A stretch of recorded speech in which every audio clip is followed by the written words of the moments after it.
Hi everyone! Good morning! I'm back! It's your Mama Sam para sa ating chika update ngayong umaga.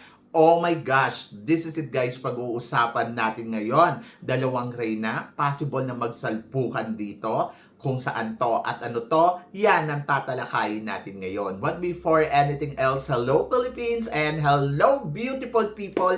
Mabuhay! Kamusta kayong lahat? Sana lahat po kayo ay okay at safe ngayong araw na ito. At syempre sa lahat naman ng mga bago nating subscribers dyan, hello po sa inyo lahat. Maraming salamat guys sa pag-subscribe ninyo syempre dito sa channel ko. At syempre sa lahat naman ng makasolid na makamamasam dyan na laging tumututok dito araw-araw, lagi-lagi. Maraming salamat guys sa inyong lahat. So, kamusta kayong lahat? Sana lahat kayo ay okay this morning. So, eto na nga, grabe. Kaabang-abang na talaga ang mga kandidata dito sa Reyna Pilipinas dahil syempre excited tayo kung sino nga ba talaga ang magiging kandidata nila ngayong taon na to. Pero sa kasamaang palad, ang kanilang anunsyo or kanilang press con ay mapopostpone sa Monday pa sa July 13 from 8 to 13 dahil nga daw sa bagyo. So maraming nalungkot dahil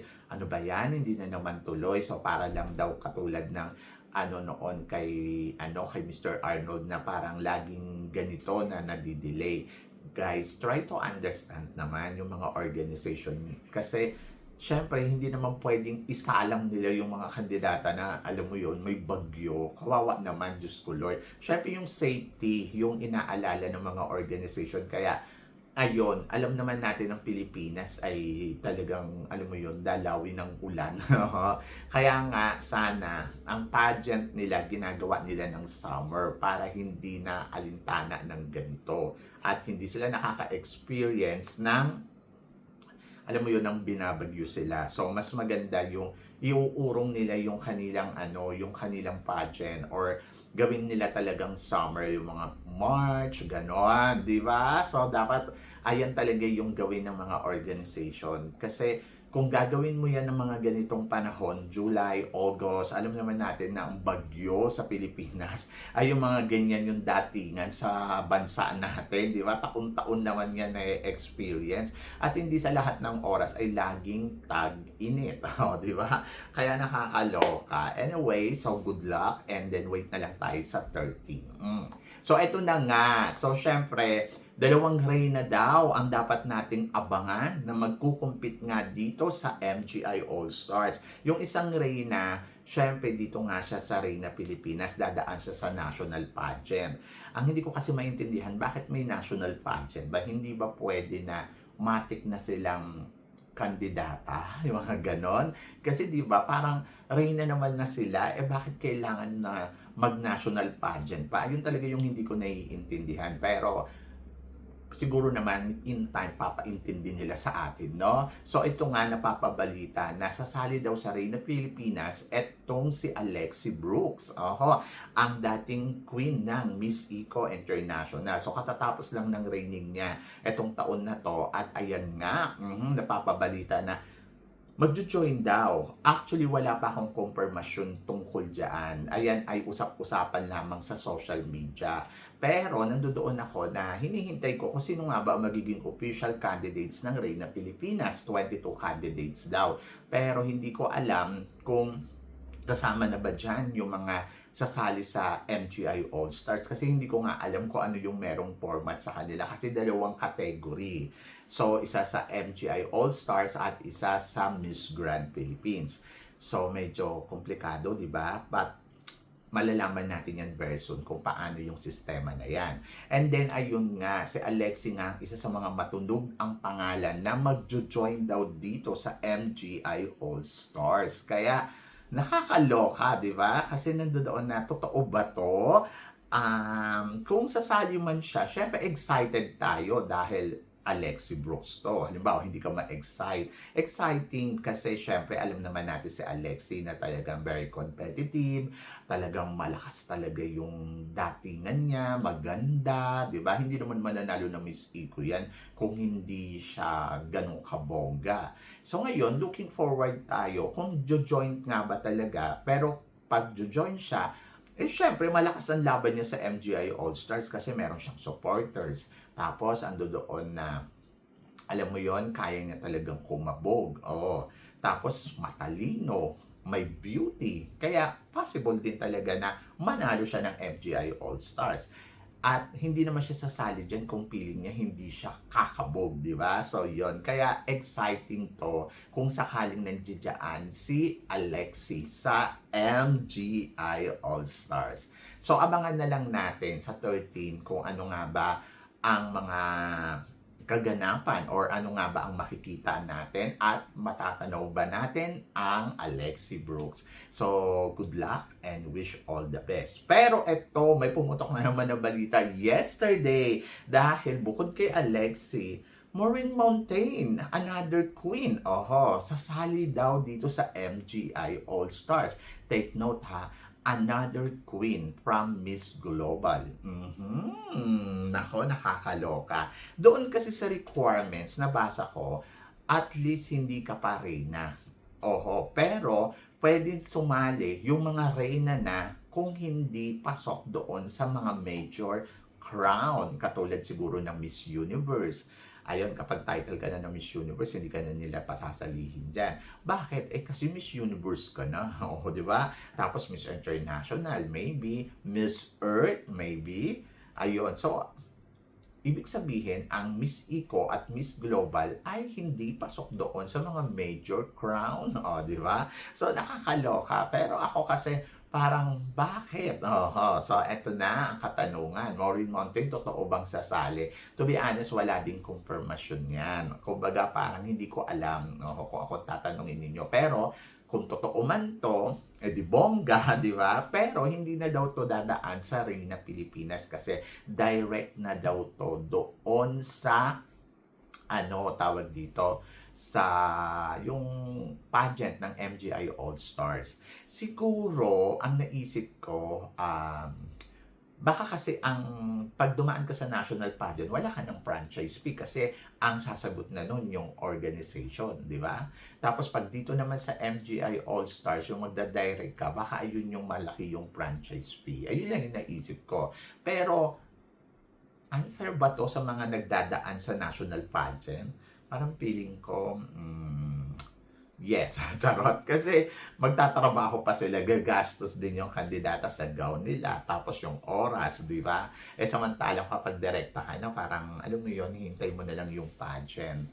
So, Maureen Mountain, possible ba talagang sumali dito sa MGI All-Stars? Possible, guys, kasi kung gusto naman niya, bakit hindi? Di ba? Kung pasok naman siya sa qualification. So, bakit hindi? Pero, ayan nga, hindi ko nga confirmation sa inyo kung siya nga ba ay totoong mag-join. Kasi kilala naman natin si Maureen Mountain. Minsan may mga pasabog siya. Tapos, sa akin gano'n, sasali sa Miss Universe Philippines. Tapos biglang, ay hindi pala, di ba? So may mga ganon si Maureen Mountain na mga nababalitaan natin na mag-join, maglalabas ng mga photos, tapos pag malapit na yung pageant, parang ay hindi siya available. So, depende sa schedule niya siguro. Pero kung tatanungin mo ko, dapat nga ba sumali pa si Maureen Mountain dyan sa MGI All-Stars? Alam nyo guys, hindi lang naman kasi yung corona yung hinahabol nila dyan or title. Dahil sino ba naman aayaw sa $100,000,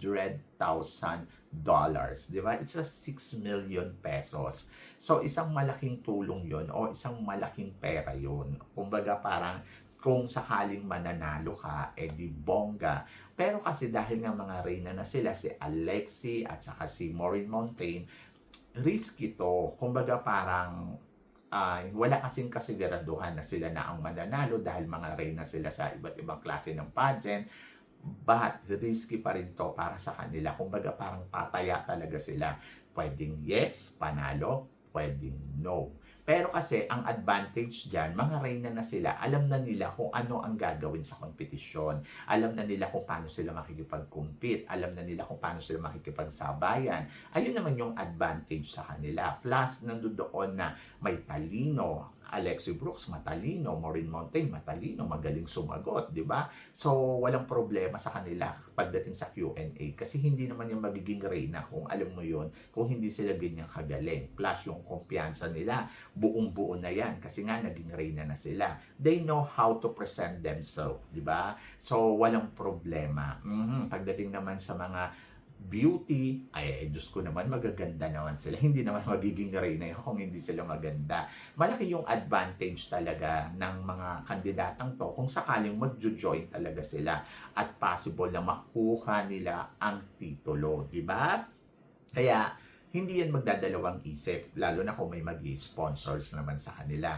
Si Maureen Montaigne, I think under siya ni Joss, yung katulad ng kay kay Alexa Nunez. So kay Joss siya, under siya ng kay Joss. And then, tingnan natin kung tutuloy nga ba ang Maureen Montaigne. Pero kung totoo man, nasasali siya, exciting to para sa mga followers ng mga beauty pageant. Kasi syempre, alam naman na natin si Maureen Montaigne, experiences na talaga. From Miss USA, tapos Miss World Philippines, Binibining Pilipinas. Di ba? Kumbaga kung iisipin mo, marami na talaga siyang napagdaanan at madali para sa kanya maipanalo ang kompetisyon na to. But Alexi Brooks is there. So, kaabang-abang, sino nga ba sa kanilang dalawa ang possible na mag-penetrate sa dulo ng kompetisyon kung sakaling magtatapat sila dito sa MGI All-Stars at parehas silang naging naging Miss Eco. 'Di ba? Parehas yung mga yan na makuda. Kaya exciting to. So, doon sa mga nagtataas ng kilay, sorry na lang. Pero sa totoo lang, magiging interesado ang laban sa MGI All-Stars kung makikita natin ang dalawang kandidata from the Philippines na si Alexi Brooks at saka etong si Miss Maureen Montaigne. At kaabang-abang yan. Dahil alam mo naman na may ibubuga talaga sila dito sa competition. So, yan! So, are you excited, guys? Dapat ma-excite ka kung sakaling totoo man to. Pero, syempre, ang lahat ng pinag-uusapan natin dito ay wala pang 100% na kumpirmasyon mula sa mga kandidatang binabanggit natin. And then, maghintay na lang tayo kung sila ba ay tutuloy or hindi. So, yan.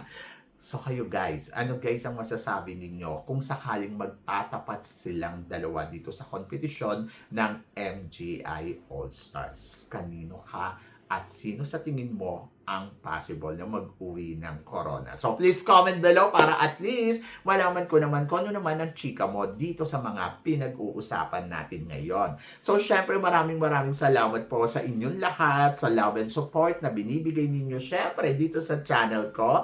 At sa mga hindi pa nakaka-follow at nakaka-subscribe, please don't forget to click like and subscribe my channel.